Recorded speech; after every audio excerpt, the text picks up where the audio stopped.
Hello everybody, this is Yakini. I'm just here to share a pair of earrings that I'm wearing today.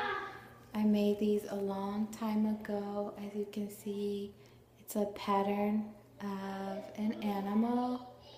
It's a bird sitting on a tree, and these are the branches hanging down, so to speak.